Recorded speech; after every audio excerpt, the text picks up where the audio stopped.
Quem encontrou, diga amém. Se alguém não encontrou, peça socorro. Todos encontraram. Mas, como está escrito, aquilo que os olhos não viram, aquilo que os ouvidos não ouviram, aquilo que não subiu ao coração do homem, é o que Deus tem reservado para aqueles que o amam. Feche a Bíblia, coloque no banco, na cadeira, pegue na mão da pessoa mais perfumada do seu lado. Eu falei bonito, teve dificuldade, pelo menos perfumado, né? Isso, aperte a mão da criatura com carinho até ela falar aleluia. Isso, pentecostal que não faz barulho, está com defeito de fabricação, não? Vamos orar mais uma vez. Pai, nós te exaltamos, te glorificamos. Entendemos que dentro de alguns minutos este santuário ficará pequeno para o tamanho da glória que o Senhor vai mandar do alto dos céus. Os que vieram tristes começarão a saltar de alegria. Os que vieram se arrastando não voltam para casa se arrastando hoje. Hoje voltarão voando nas asas de um novo tempo. E antes que eu comece a revelar os seus segredos, cerque esta igreja com a sua glória.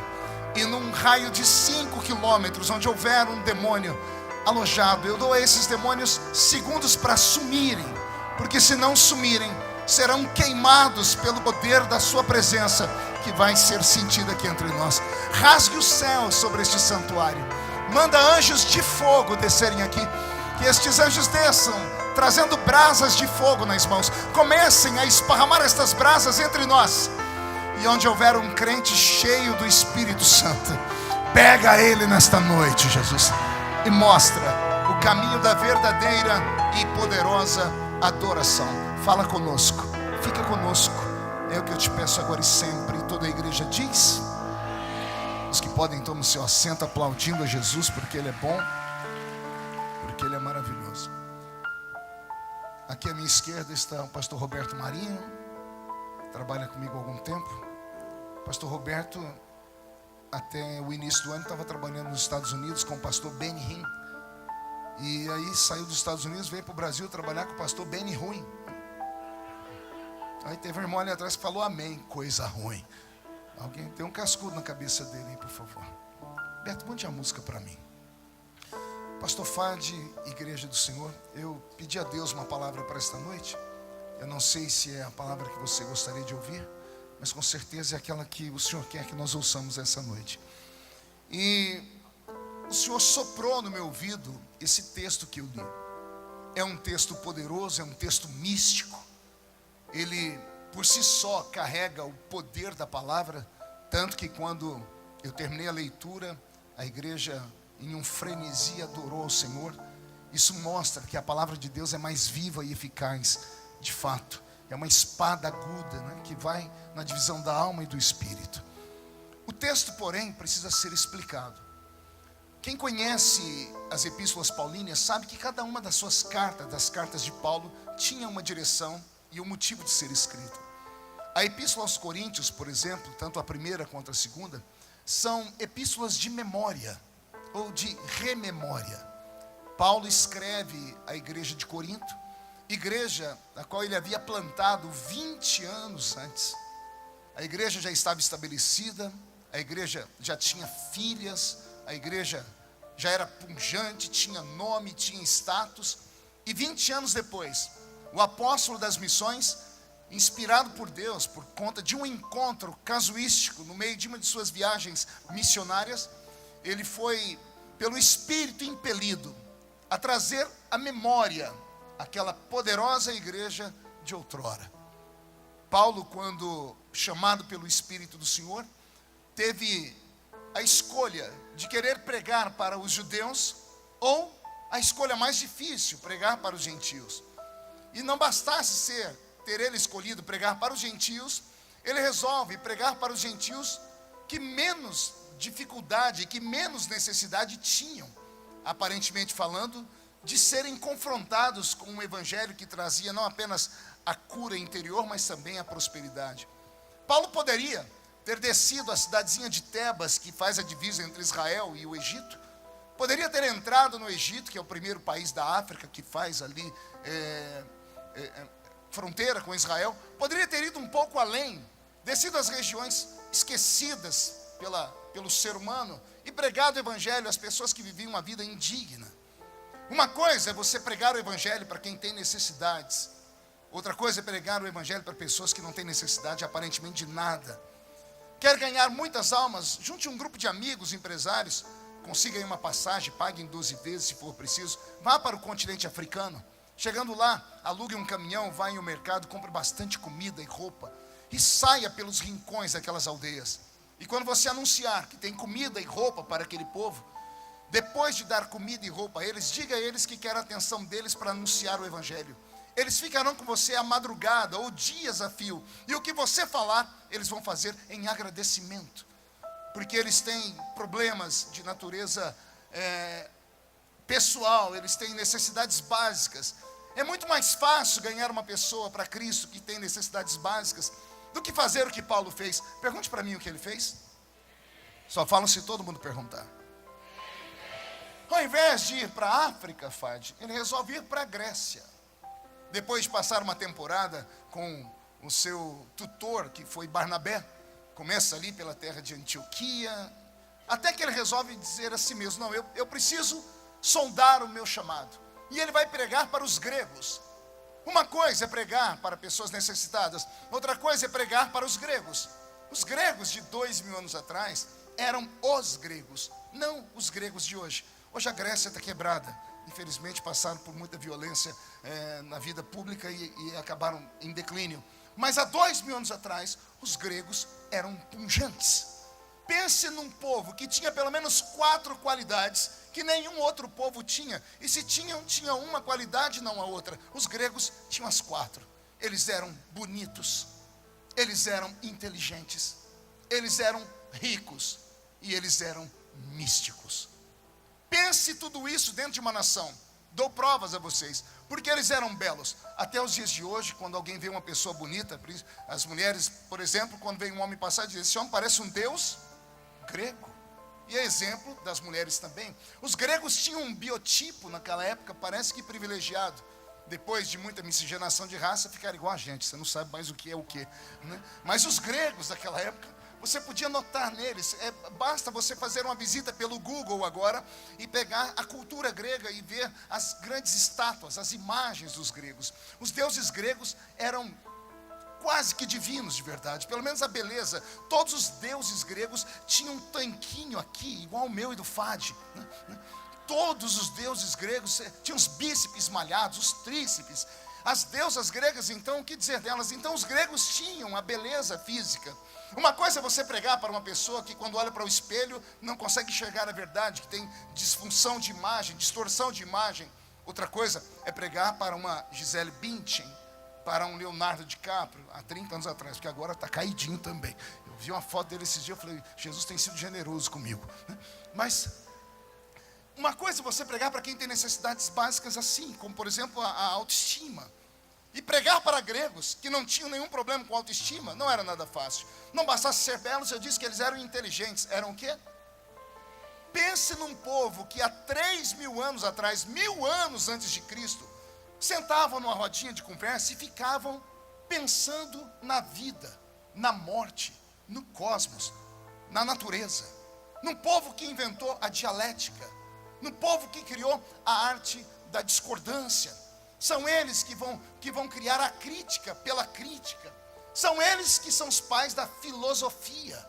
E quem sabe, ou lembra dos estudos, filosofia é uma palavra que vem do latim, a junção de 2 palavras, philos e sofia.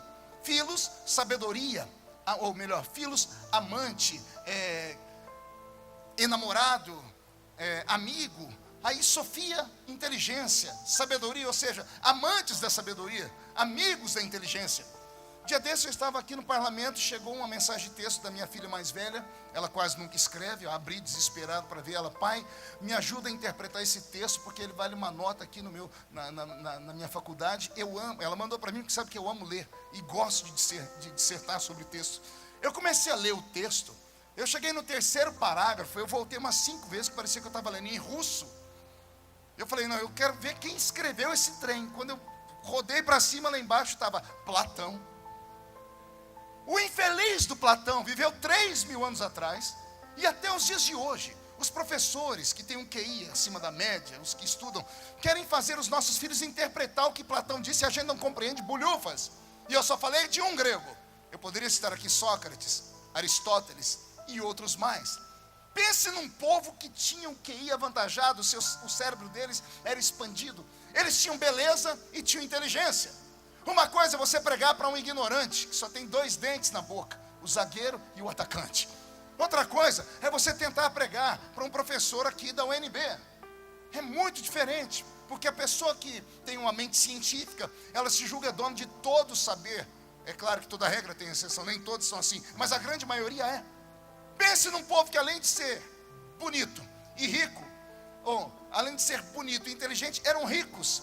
Quem conhece a geografia bíblica vai se lembrar da cidade de Éfeso. Quem já leu sobre Éfeso na Bíblia? Éfeso não era só uma cidade, era uma megalópole. Em baixa temporada, 500.000 habitantes. Estamos falando de uma cidade de 2.000 anos atrás, 2 milênios atrás, que tinha 500.000 habitantes. Em alta temporada, 1 milhão de habitantes. Era uma megalópole. Pense numa cidade que era passagem obrigatória das pessoas que naquela época tinham condições de navegar pelo mundo. Não havia avião, não havia carro. Era apenas camelo, burrico, pés ou navio.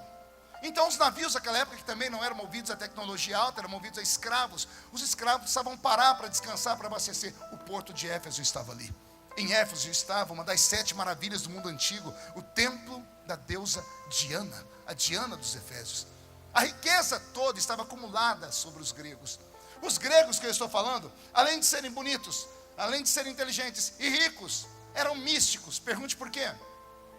Eles tinham um céu só deles. Eles acreditavam não em um Deus, mas em uma miríade de deuses.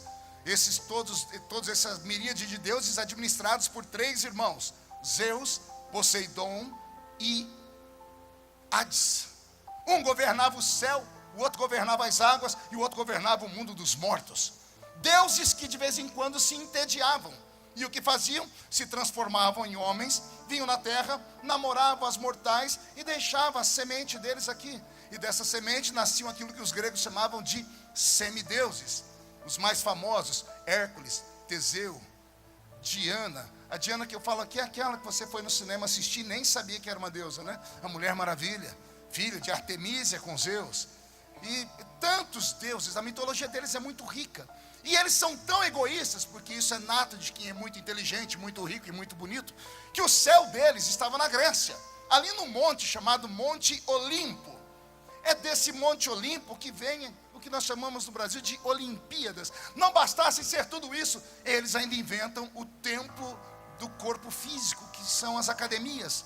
O que nós conhecemos hoje, chegou aqui no Brasil há menos de 40, 50 anos. Há 2 mil anos atrás, os gregos já conheciam. São eles que criam esporte. Então pense numa raça que não é fácil de ser convencida nem conquistada. E não é para essa raça que o nanico Paulo vai pregar. Amo falar que Paulo era nanico, né? Porque a alegria de um baixinho encontrar outro, né? Paulo tinha 1,5 metro de altura. A história diz que ele tinha uma cabeça desse tamanho. Entendo porque ele escrevia e entendia tanto. Era calvo por natureza, manco de uma perna, e há quem diga que ele era caolho ainda. Pense no modelo de Deus entrando na Grécia para pregar. Você ri porque não era você, bocó. Pense naquele projeto de homem andando pela Grécia, e aquelas deusas, aquelas mulheres, uma mistura de Gisele Bündchen com Naomi Campbell. Aqueles homens com a altura de Arnold Schwarzenegger, uma beleza de Brad Pitt. Todos eles andando, desfilando e passando perto do nanico, aleijado, caolho, calvo. Passando por ele dizendo assim: o que será que a mãe dele fez? O pai dele deve ter jogado pedra nos deuses. Zeus pesou a mão sobre ele. Era mais ou menos essa a visão. Todavia, lá em cima no céu, o céu de verdade, não do Olimpo, quando aberto, só tinha um ser olhando. E esse ser que olhava só via um belo ali. Só via um digno ali. Porque para Deus o que importa não é o que está por fora, é aquilo que está aqui por dentro. Isso vale glória a Deus ou não?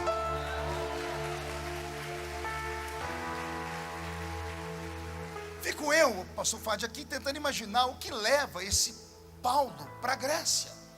Era um homem de desafios, era um homem de superação. Era um homem de visão além do alcance.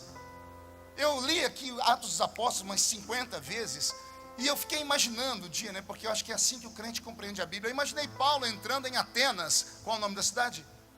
Atenas era a capital da Grécia, a capital do mundo intelectual antigo. Os gregos são tão importantes que o nosso ocidente herdou deles a filosofia. É um dos tripés que sustenta o nosso ocidente. Filosofia grega, o direito romano e o moral judaico-cristão. Paulo entra em Atenas. A história diz que na entrada da cidade tinha uma estátua de Zeus, de ouro maciço, de 10 metros de altura. Zeus tem uma aparência imponente, queixo quadrado, viril, peito malhado, tanquinho aqui e um raio na mão. Embaixo escrito, Zeus, Deus dos deuses. E embaixo do nome, um altar cheio de sacrifícios. Era para botar medo em qualquer religioso que tentasse o proselitismo na Grécia. Mas o nanico Paulo não se entrega.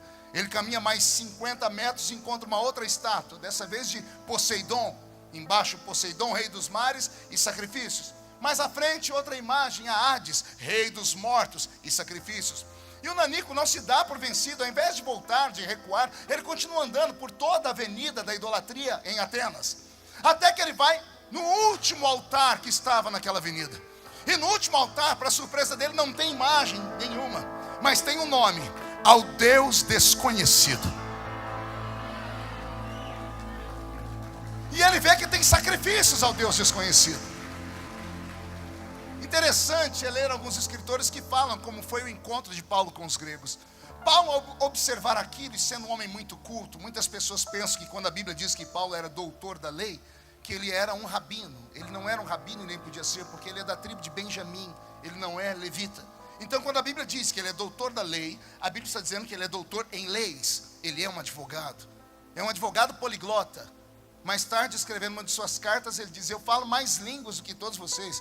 E os crentes do mistério batem até o pé no chão. Está vendo? Paulo falava mais língua do que eu. Ele falava a língua da terra e também falava a língua dos anjos, né? Mas ele está dizendo ali que ele é um homem que tem habilidade com idiomas. Era um homem extremamente preparado. Conhecendo a cultura grega, o que ele faz ao observar aquele altar? Ele não prega na avenida como nós pensamos. Ele vai para o centro da cidade, para um areópago. Era um dia de festa. O areópago era muito parecido aqui com essa igreja, porém em aclives. Era um palco e na frente uma meia-lua de arquibancadas. Todas as pessoas que queriam falar o que quisessem falar, que queriam trazer uma nova doutrina, um novo pensamento, porque os gregos também inventam a democracia, que é o governo do povo. Então eles têm direito de todos falarem. Paulo, aquele nanico, quando sobe naquele areópago para falar num dia de festa, todos param para ouvi-lo, não pelo que ele tem a falar, mas pela aparência dele, porque estão vendo uma aberração da natureza.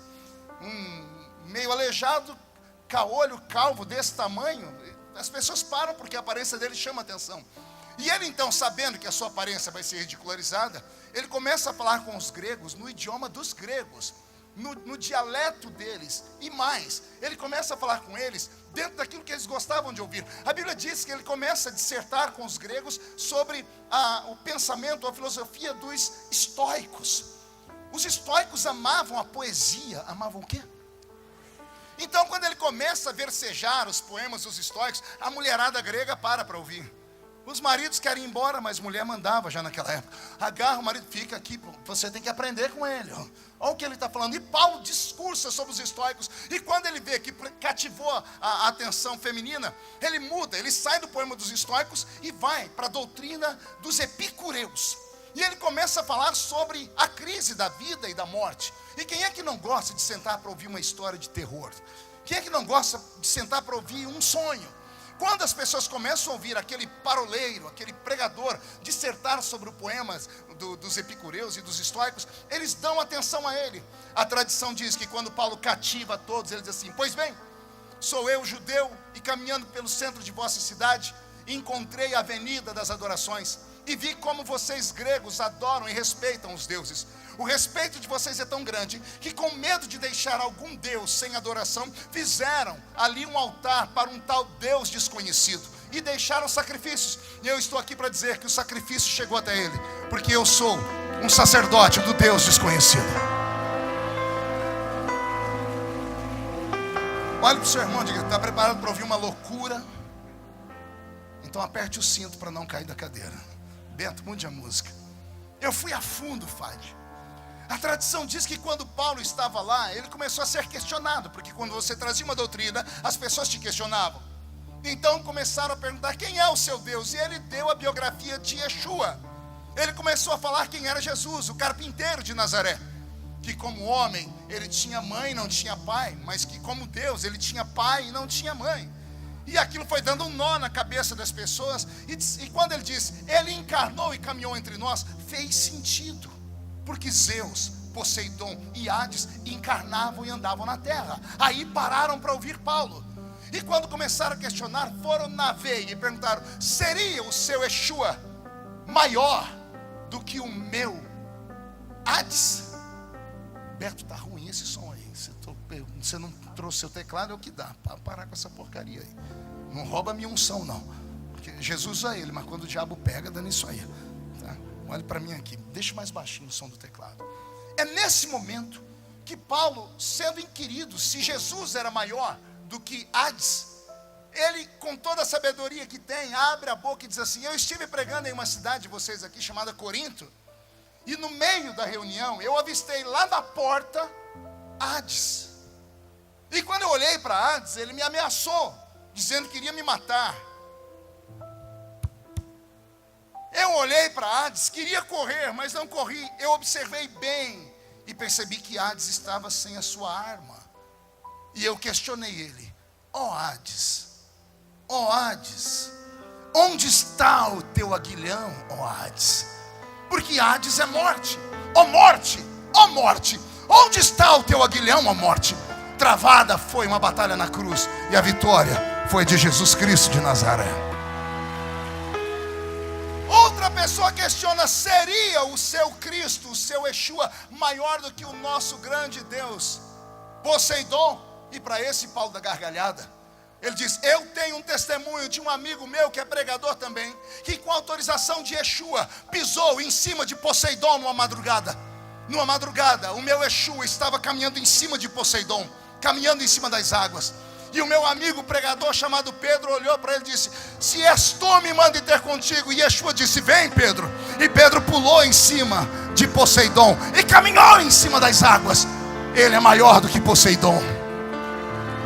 Os gregos então questionam: seria o seu Yeshua maior do que o nosso grande Deus Zeus, que é o rei e Deus dos deuses? E Paulo, com a sua sabedoria única, pergunta: onde está Zeus? E toda a multidão aponta para o alto do Monte Olimpo. Ali é a morada dele, é dali que ele governa o mundo. E Paulo diz: vocês têm certeza? Temos. Zeus dali governa o mundo. E Paulo diz: então o meu Deus é maior do que Zeus. E pergunta ele: por que, Paulo? E Paulo diz: porque quando Zeus quer olhar os céus, ele tem que olhar para cima. E no Salmo 103 está escrito que Deus, o meu Deus, quando quer olhar os céus, ele se inclina. Não, você não entendeu, eu vou repetir. Qualquer homem e qualquer Deus grego, para ver os céus, tinha que olhar para cima. O nosso Deus, quando quer olhar os céus, ele olha para baixo, porque ele é maior do que o céu, é maior do que a terra, é maior do que o universo, é maior do que os anjos, é maior do que tudo. E mais ainda, ele é tão grande e tão poderoso que está aqui nessa noite. Os pés dele caminham aqui, mas a face dele está diante dos serafins, que estão cantando: santo, santo, santo é o Senhor dos exércitos. E o ministério da fé vai ficar cheio da sua glória nesta noite. E só quem acredita nisso, dá um grito para acordar o irmão do seu lado. O que fica na mente desse pregador é: o que Paulo pregou para os gregos, que fez um povo bonito, inteligente, rico e místico, trocar tudo isso pelo carpinteiro de Nazaré. Se descobrirmos isso hoje, não vai ser só o mês de fevereiro do ano que vem que vai ser abençoado sobre a sua vida, não. Vai ser o resto da sua existência toda. Alguém quer vir comigo nesse pensamento? Então dê mais um glória a Deus aí. Beto, mude a música. Paulo planta então a igreja de Corinto. Foi a primeira igreja dele na Grécia. Só que Paulo, quando planta a igreja de Corinto, ele estava numa unção. Ele estava virado no giraia. Ele estava daquele jeito. Ele queria que o diabo cruzasse o caminho dele para agarrar o diabo pelo chifre e esfregar o focinho do diabo no chão. Paulo estava possuído pela juventude e pela força de vontade de ver o reino crescer. Um homem ou uma mulher, quando estão com esses propósitos, ele é capaz de modificar o rumo de uma nação inteira. Então Paulo leva para a igreja de Corinto, ou para a cidade de Corinto, um evangelho tão poderoso, mas tão poderoso, que ele planta a igreja mais poderosa da história. A igreja mais rica foi a de Éfeso, a igreja mais pura foi a de Jerusalém, mas a igreja mais poderosa foi a igreja de Corinto. Pense numa igreja onde os crentes transpiravam azeite. Pense numa igreja que era pentecostal, mas com P maiúsculo.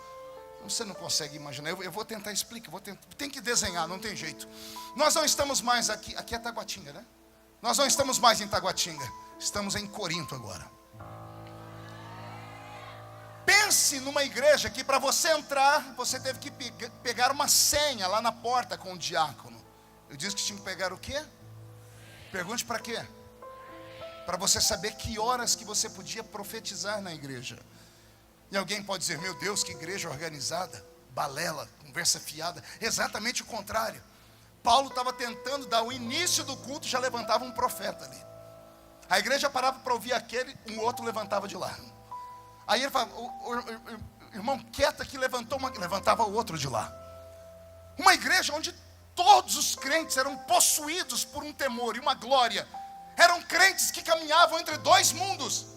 Com um pé pisavam na terra e com outro pé pisavam nas regiões celestiais. Consegue imaginar uma igreja assim? É difícil, mas vamos lá. Eu disse que nós estamos onde? Cuidado, pergunte por quê. Olha de canto de olho para a esquerda. É canto de olho, bocó, não é para virar assim não. Olhou? Cuidado. Eis aí um profeta. Olha da direita. Esse interpreta línguas. Olha o que está atrás. Esse tem o dons de curar enfermos. O que está na frente? Dom de operação de maravilhas. Aqueles que estão ali naquele cantinho, esses discernem os espíritos. Aqueles outros que estão ali, esses têm variedade de línguas na ponta dos lábios. Pense numa igreja onde todos os crentes eram uma tocha humana, eram possuídos pelo sobrenatural. Esta era a igreja de Corinto. Meu sonho era pastorear uma igreja igual a essa. Eu não sei se você gostaria de congregar numa igreja como essa, mas eu gostaria de pastorear uma igreja como essa. Uma igreja que vê os dois mundos com a habilidade do céu. Paulo plantou esta igreja. Ao plantar essa igreja, ela ficou viva e foi ela que deu sustentação para ele ir para a Galácia, para que ele fosse a Tessalônica, para que ele corresse toda a Ásia. E por conta dos dízimos e das ofertas que esses crentes, por serem possuídos pelo Espírito de Deus, tinham o coração aberto. 20 anos se passam. Quantos anos? Paulo está em um barco, está indo para uma missão. Alguém dentro do barco o reconhece, se aproxima dele, se apresenta como membro da igreja de Corinto. E Paulo, o velho, fez aquilo que qualquer pastor faria depois de ter pastoreado uma igreja e reencontrado um membro. Perguntou a ele como estava a igreja. E o rapaz, com um sorriso colgate nos lábios, responde: a igreja está uma bênção. A igreja tem X número de membros. A igreja construiu paróquias. A igreja está linda. A tradição diz que o velho Paulo fixou os olhos no rapaz e com muita paciência disse: você não entendeu a pergunta. Eu perguntei como está a igreja de Corinto. Num choque, o rapaz usa os seus neurônios para tentar entender o que o velho Paulo está dizendo. E ele tenta então dar um outro significado àquilo. Ele diz: agora eu entendi, apóstolo. A igreja está fazendo missões. A igreja enviou missionários. A igreja cuida dos órfãos. A igreja cuida das viúvas. A igreja está com creches. A igreja fez tudo aquilo que uma organização social tem que fazer. Pensando ter respondido o que Paulo perguntou, Paulo novamente indaga: você ainda não entendeu. Eu perguntei como está a igreja de Corinto. Paulo então é obrigado a explicar ao rapaz o que é igreja. O que é igreja de verdade.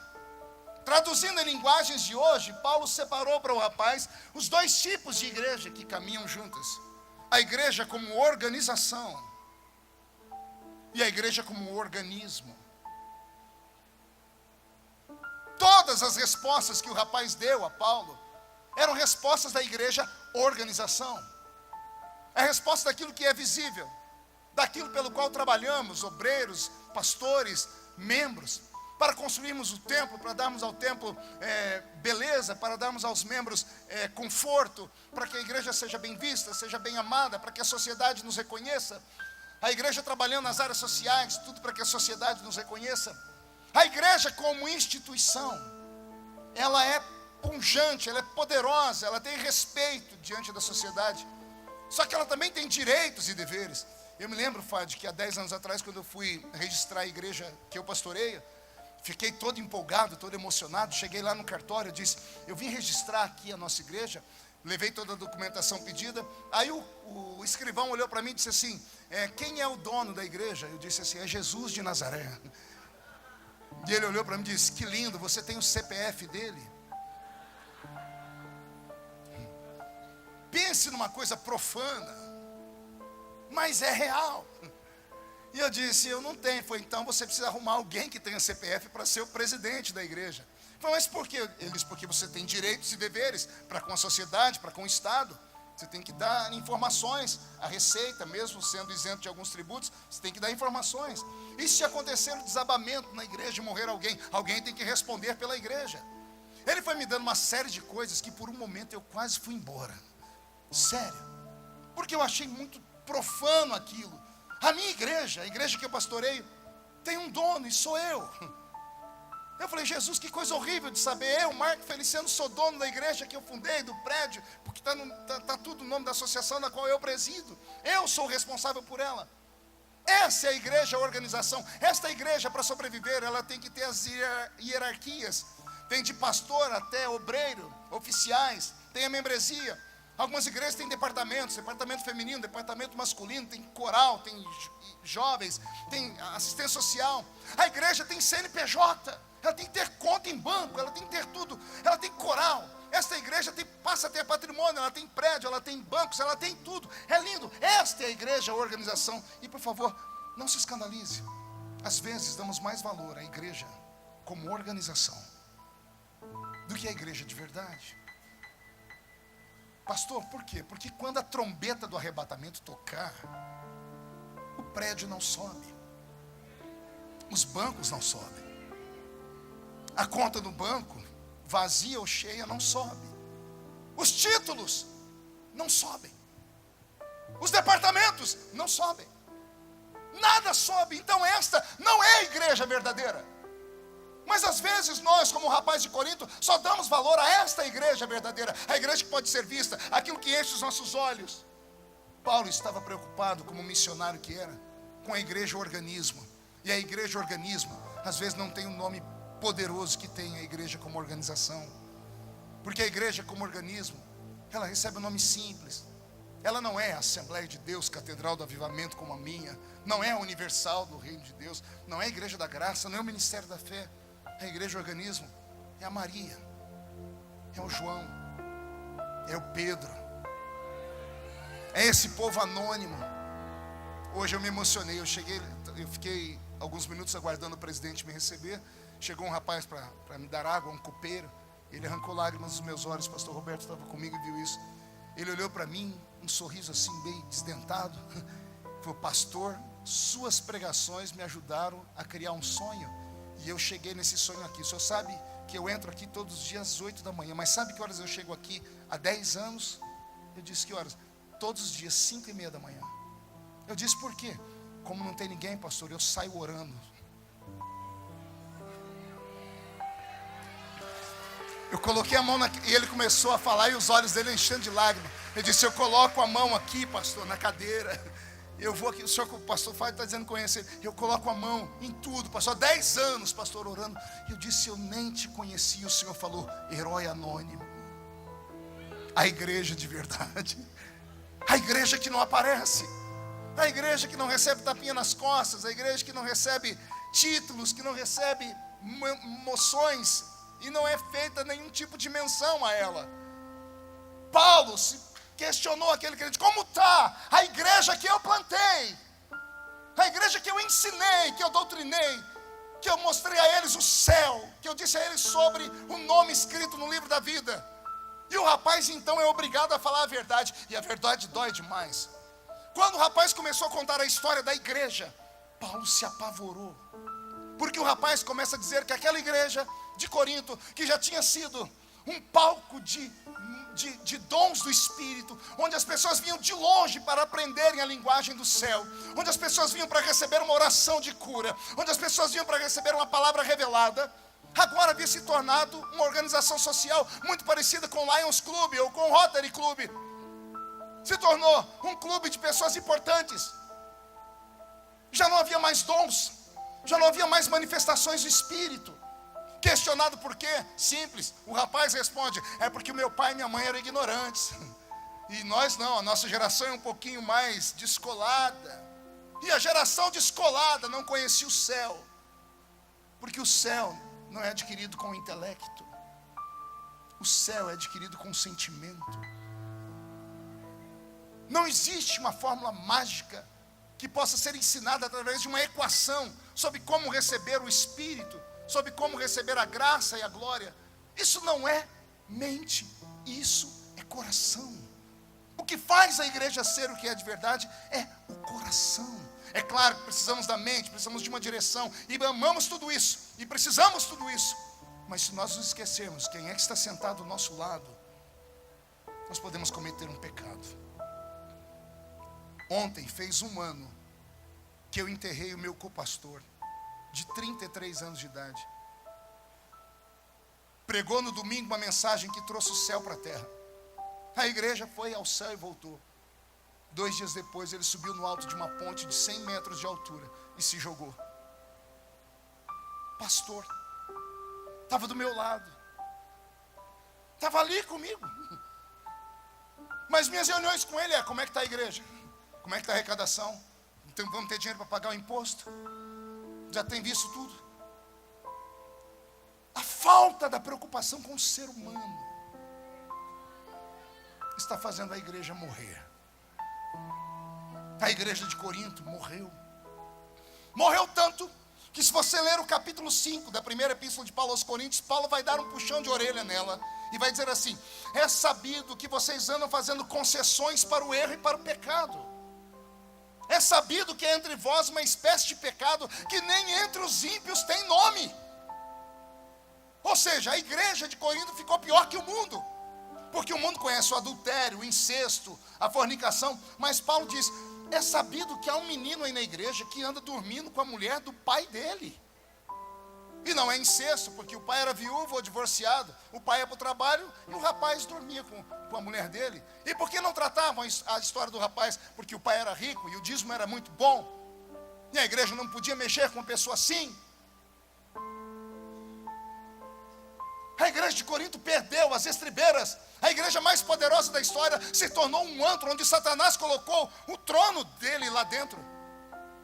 É por isso que Paulo pega a sua tinta e escreve a primeira epístola aos Coríntios, uma carta de memória, dizendo: eu vou falar para vocês o que vocês esqueceram.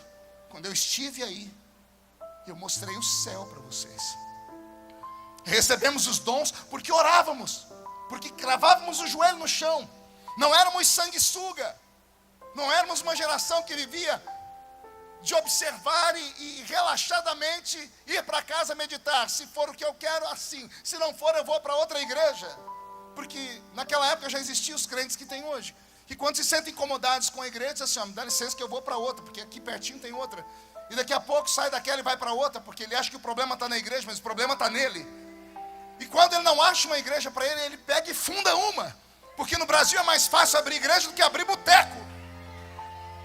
Uma geração doente, porque não tem espírito.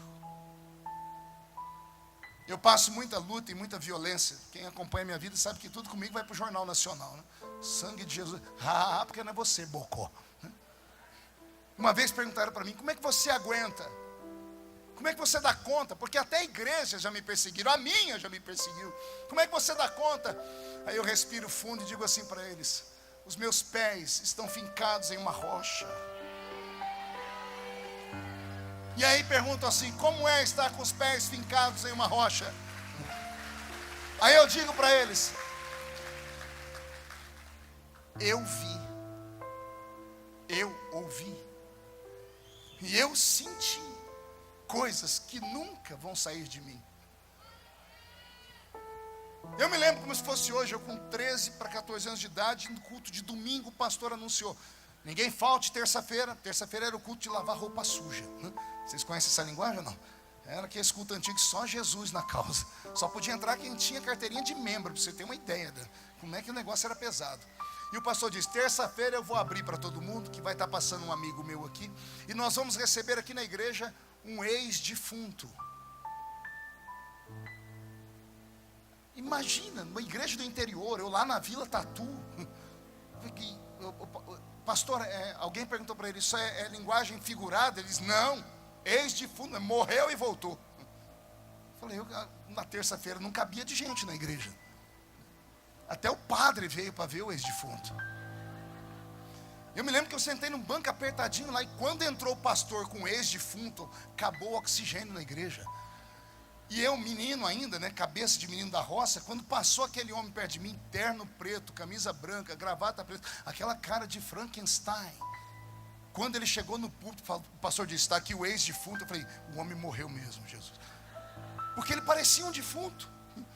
O pastor não cantou em harpa, ele foi saudar os irmãos com a paz do Senhor, saudou o Senhor com a paz dos irmãos. O pastor ficou emocionado, foi demais para ele. O pastor disse: gente, vamos ouvir aqui o ex-defunto.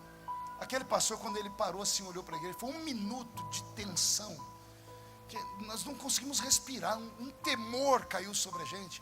Ele enfiou a mão no bolso, tirou um papel todo amarelado, desembrulhou e disse: esse aqui é meu atestado de óbito, assinado pelo doutor tal e doutor tal, e passou pelo presbitério. Os presbíteros foram olhando, todo mundo chorando. Aí ele enfiou a mão no outro bolso e disse: essa aqui é uma foto minha dentro do caixão. Depois eu explico por que tiraram essa foto. Quando passou a foto pelo presbitério, o presbítero quase infartou. E ele começou a dizer: meu nome é João de Oliveira. Eu morri, fui ao céu, e na porta da entrada da cidade santa, Jesus estava lá com os braços abertos para me receber. Jesus me abraçou, sorriu para mim e não me deixou entrar. E eu perguntei: não mereço o céu? O Senhor disse: merece. E por que não posso entrar? O Senhor disse: olha lá embaixo. João de Oliveira diz: quando eu olhei para o chão, abri um buraco, e lá naquela casinha de barro, coberta de sapé, um homem dentro de um caixão, num canto, no outro canto, uma senhorinha com 14 crianças agarradas nela. Alguns crentes que ainda usavam a camisa abotoada até aqui. Abriu a porta e entrou um pastor, alto, magro, olhos verdes, óculos fundos de garrafa. Foi lá, olhou o defunto, foi para fazer o velório. Cumprimentou os crentes, e quando foi cumprimentar a viúva agarrou a mão dele e disse: ô pastor, fala para Jesus devolver o João, porque eu tenho 14 filhos para criar e não tenho como trabalhar. O senhor é mais amigo de Jesus do que eu, fala com Jesus, pastor. O pastor saiu dali, foi lá para começar o culto, ficou perdido com a palavra da mulher, não sabia se fazia o culto, o que fazia.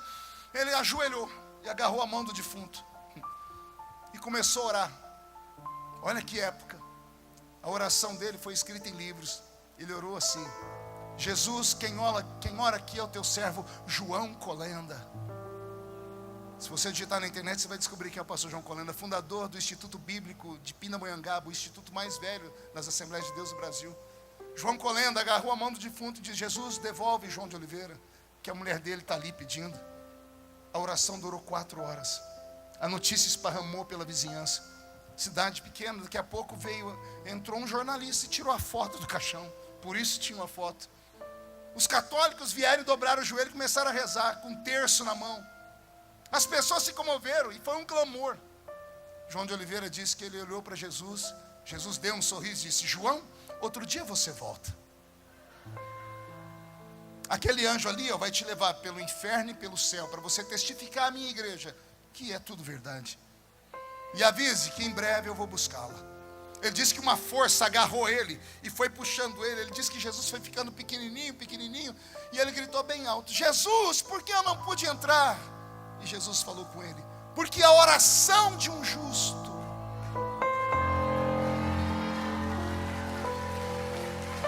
ainda pode muito em seus efeitos. Senhoras e senhores, quem viu isso não troca Jesus por nada. Quem viveu no tempo em que eu vivi, naquelas orações no meio do mato, ouvindo aquele presbítero que só tinha 2 dentinhos na boca, o irmão Ovídio Ramos, ver a irmã Maria de Paula, a profetisa da reunião, que usava um chinelinho havaiano, um vermelho num pé e verde no outro. O apelido dela era chinelinho de fogo. Pergunte por quê? Porque quebrava o chinelo havaiano, ela enfiava uma ramona aqui, um prego, e quando ela passava o pé no chão, saia faísca. E os irmãos diziam: lá vem a chinelinha de fogo. E quando começava a profetizar, não falava coisas que a gente compreendia direito, porque falava tudo errado. Mas nenhuma das palavras que saíram daquela boca desdentada caiu por terra. Nenhuma. Olha onde eu estou. Eu lembro como se fosse hoje culto do círculo de oração, meia dúzia de pessoas, irmã Geni no púlpito, uma carioca, analfabeta, ela arrumava o óculos, olhava para baixo, limpava e falava: minhas irmãs, eu estou tendo uma visão com aquele menino ali, ó. E o menino era eu. Menina, eu estou te vendo aqui embrulhado na bandeira do Brasil.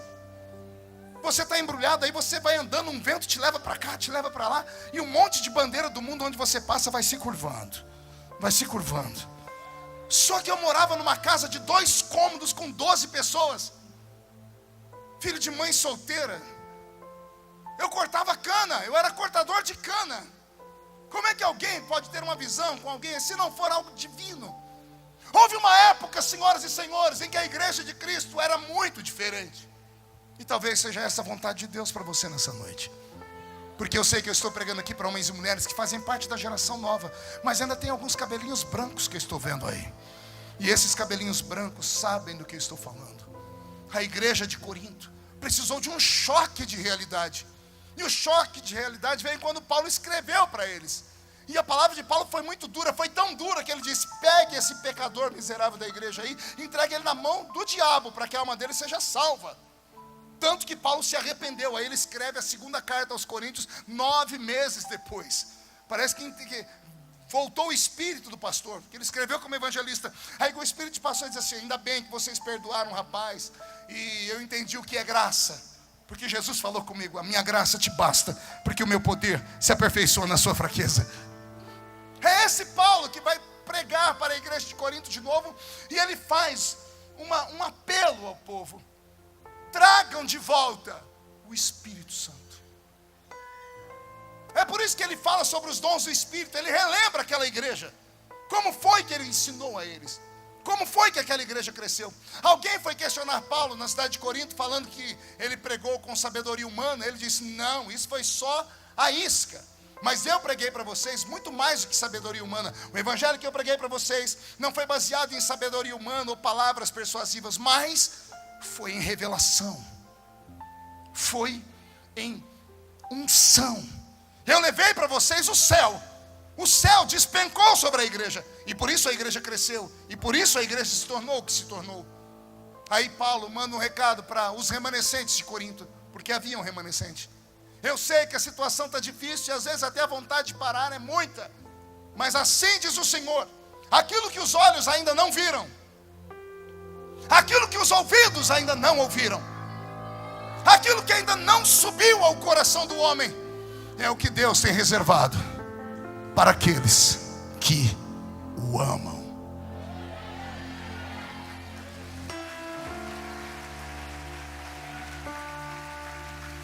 Levante a mão direita para o céu comigo, por favor. Chacoalhe ela. Coloque no ombro de quem está do seu lado com carinho e respeito. Agarra a criatura e não solte ela mais. Chacoalhe ela até ela ficar irritada. Com vontade, vai lá. Isso, pode botar na minha conta. Por isso que o Fátima me traz aqui só de 2 em 2 anos. Chacoalhou? Diga para o seu irmão assim: Deus te trouxe aqui para isso. Sacode a criatura. Deus te trouxe aqui para isso, para te dar um sacode, para sacudir a sua fé, para sacudir a sua memória, para sacudir a sua família, para sacudir esse ministério, para sacudir a banda, para sacudir o grupo, para sacudir todos. Deus te trouxe aqui para sacudir a sua alma.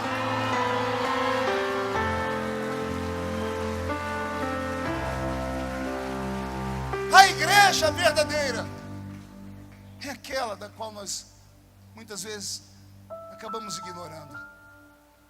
Eu me lembro que eu estava pregando em Toronto, no Canadá, alguns anos atrás. Alugaram lá uma igreja linda, uma igreja gótica, muito linda a igreja. E o culto foi fantástico. Nós tínhamos ali 3 línguas dentro do culto. Nós tínhamos hispanos, americanos e portugueses. Preguei com tradução, é ruim, mas deu certo, Jesus abençoou. Quando terminou o culto, o pastor agarrou o microfone e disse: Pastor Marcos, o senhor foi a última voz profética que esta igreja ouviu, porque esta igreja está fechando, porque ela faliu. Eu nunca tinha participado de um culto fúnebre de uma igreja. Eu perguntei, pastor, mas como assim? O pastor disse: nós alugamos aqui, mas essa igreja é uma igreja de italianos. Foi fundado na época da reforma. Os reformadores saíram da Inglaterra, vieram para os Estados Unidos, subiram para o Canadá, fundaram ela. Uma igreja rica. O templo e o campus universitário dela foram avaliados em 6 milhões de dólares canadenses na época. E tinha meia dúzia de membros, eles não davam conta de pagar o imposto. Então venderam e compraram um salãozinho no centro da cidade. E a igreja que alugou foi o último culto. No dia seguinte, já estavam máquinas lá, foi transformado num condomínio. Aí eu saí pela lateral da igreja, saí sorumbático, triste. Estava nevando para ajudar. E a igreja era toda cinza de pedra, parecia filme de terror. Eu olhei o nome da igreja, em letras garrafais, e disse: Senhor, a sua igreja faliu. O Espírito do Senhor puxou minha orelha na hora, disse: impossível. Eu disse: faliu, essa aqui faliu. E o Senhor disse para mim: e quem disse que esta aqui é a minha igreja? E eu, todo religioso, fui olhar a placa. Essa igreja, eu sabia, eu tinha minhas dúvidas. E o Senhor falou: não é o nome da igreja, não. Eu não estou dizendo disso, isso aí não é igreja, Marco. Isso aí é um templo feito por mãos humanas. E eu não habito em templos feitos por mãos humanas. Eu visito o templo. E eu perguntei: o senhor visita quando? O senhor disse: quando a verdadeira igreja entra na igreja. Entendeu ou não? Não, eu vou desenhar. O templo vira igreja quando a igreja entra dentro do templo. Quando o primeiro crente abre a porta e entra dentro do templo, virou igreja. Porque Deus não habita nesse templo, mas Ele habita nesse templo. Ele habita nesse templo. E o Senhor falou para mim: as portas do inferno não podem prevalecer contra a minha igreja. A minha igreja não pode falir. Pode falir a agremiação religiosa, pode falir o CNPJ, pode fechar, pode terminar tudo. A minha igreja permanece. Onde estiver 2 ou 3 reunidos no meu nome, ali estou eu no meio deles. A verdadeira igreja está aqui. Se a trombeta do arrebatamento tocar agora e daqui só 2 subirem, um sou eu, quem é o outro? E vem atrás, deixa eu ver. Então reage, pelo amor de Deus.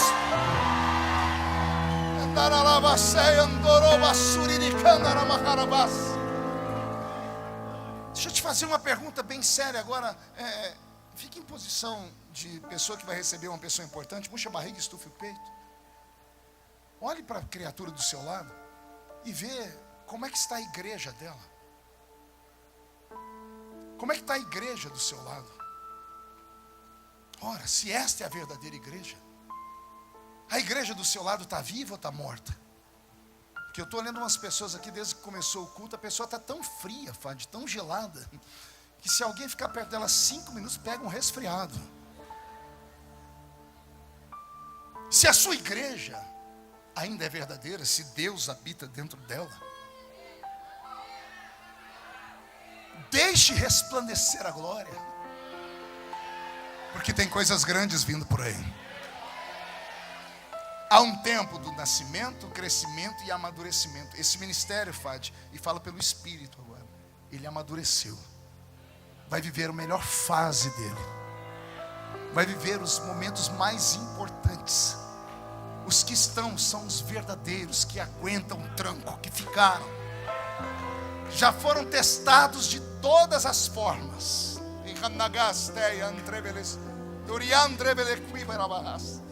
Testados e aprovados de todas as formas. O tempo da colheita começa a chegar. Amplie o seu celeiro, diz o Senhor.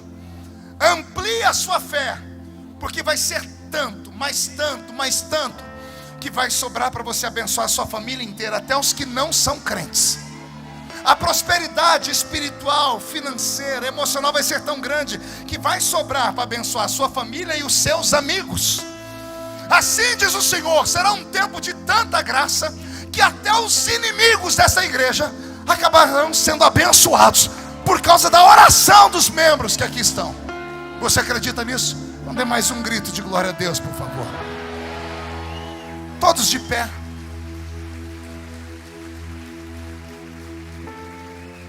Com autorização do pastor, eu vou fazer um convite.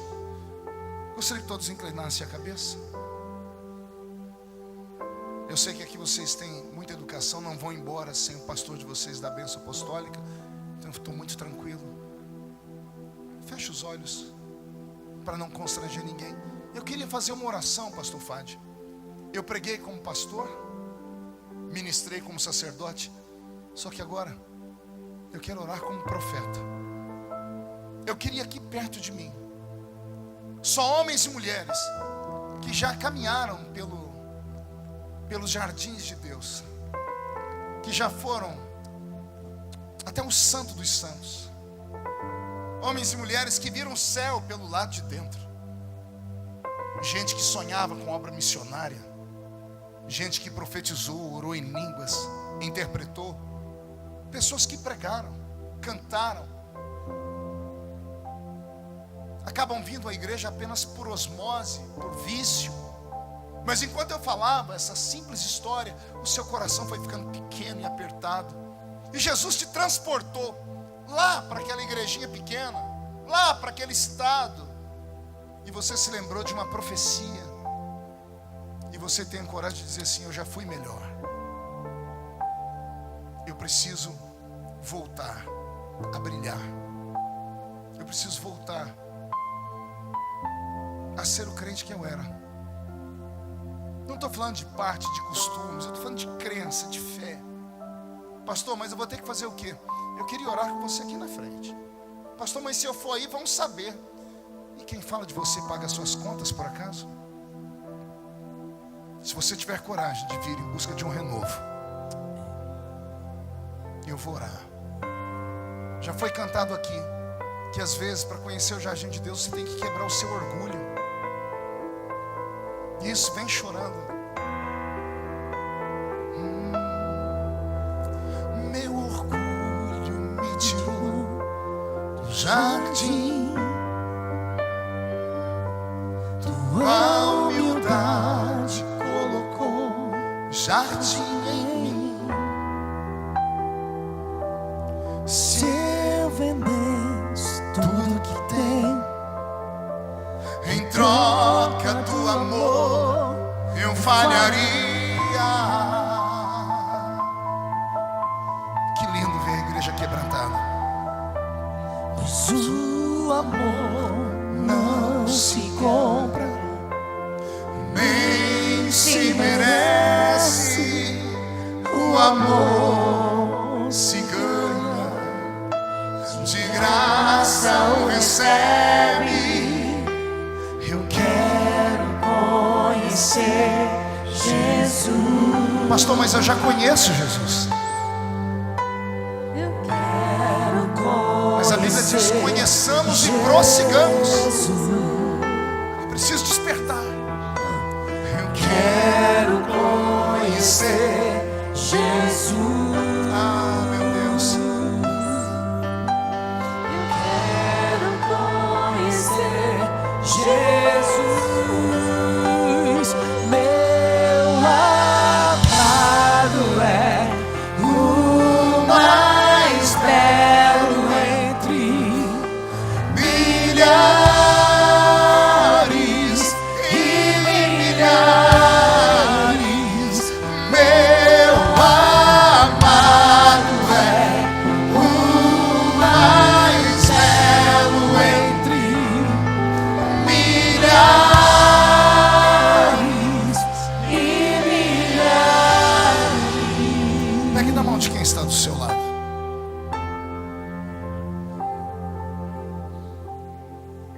Olhe para mim antes de eu orar por você.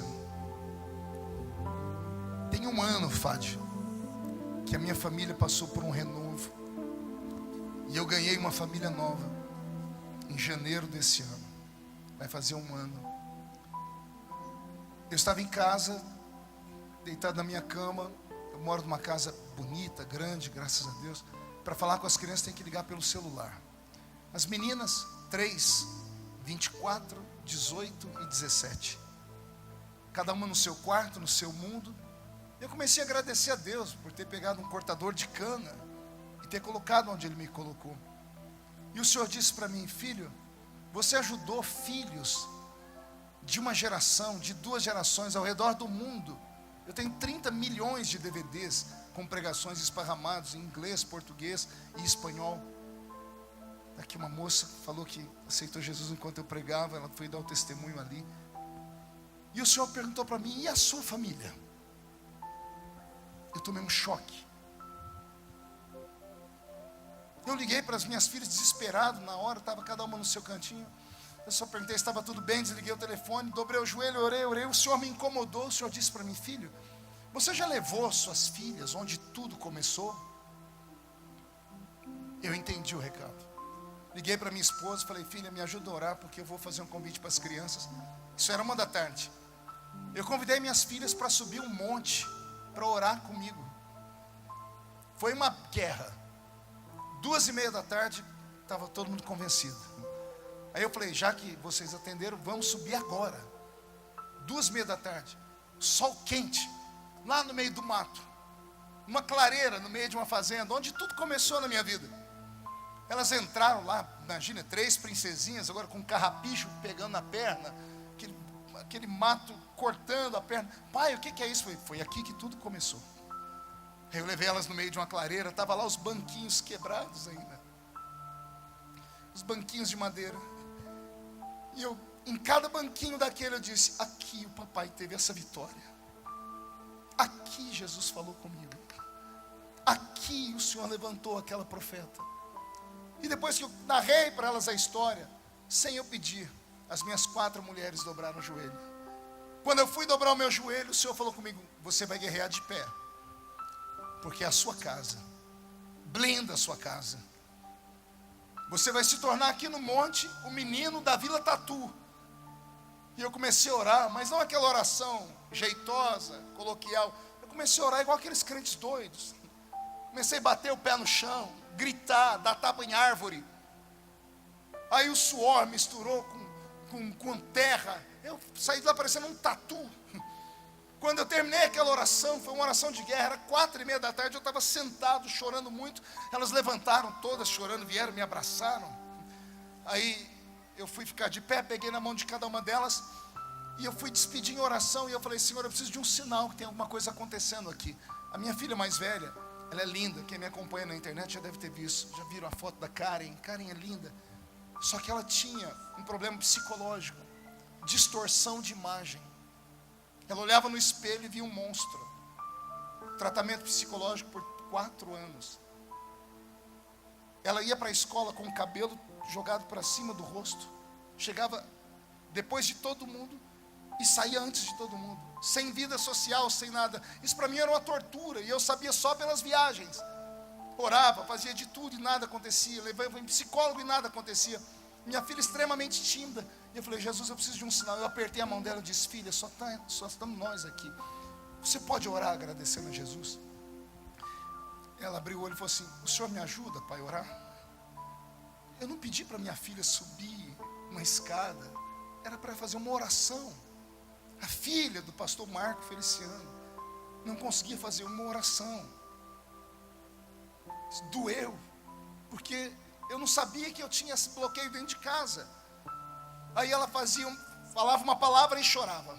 Falava uma palavra e chorava e eu ajudava. Vai, filha, vai que você consegue.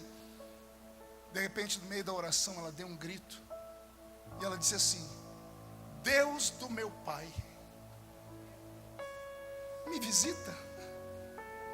Me dá 1% do que o Senhor deu ao meu pai. Ela não pediu a metade da unção, ela não pediu o dobro. Ela pediu 1%. Eu caí de joelhos, eu agarrei as pernas da minha filha e disse: Jesus vai te dar o dobro. Você vai conhecer o Deus do seu pai. E ajoelhado eu gritei uma oração que nunca mais eu esqueci. Eu disse: Deus da minha infância, visita os meus filhos. E a oração que eu quero fazer com vocês aqui agora. Feche os olhos. Ah, Jesus. Deus da minha infância. Deus dos cultos ao ar livre.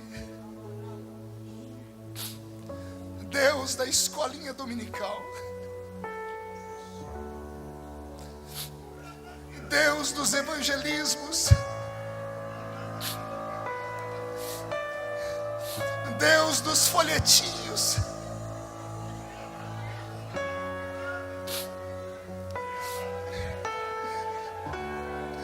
Deus dos cultos de mocidade.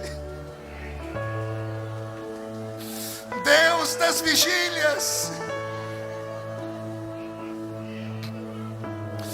Deus dos congressos juvenis. Abra o céu sobre o ministério da fé nessa noite. Faz cair sobre nós a unção de um Pai querido.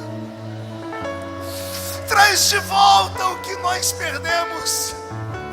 Renova a sua igreja, meu Pai.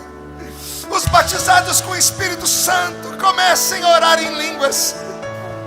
E se a sua misericórdia nos alcançar essa noite, os que nunca oraram em línguas, batize-os com o Espírito Santo agora.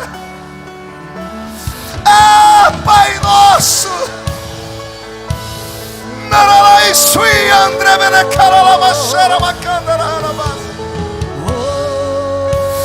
Aquilo que os olhos não viram, os ouvidos não ouviram, aquilo que não subiu ao coração do homem.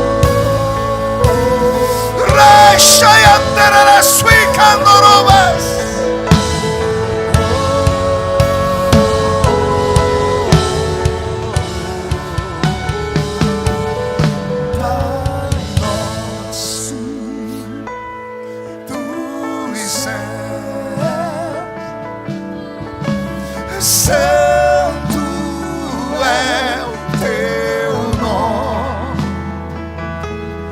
teu reino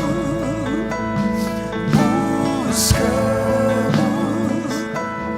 tua vontade seja feita na terra como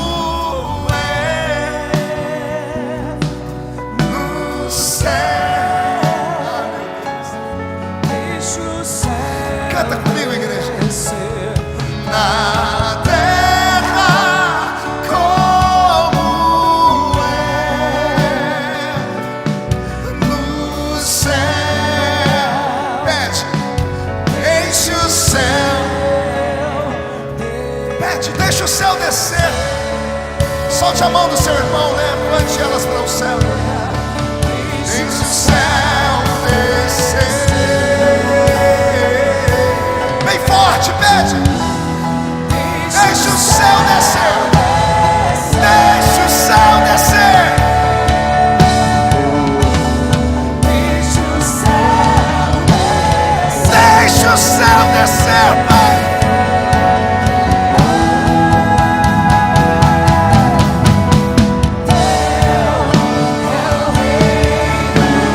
Teu é o poder e a glória.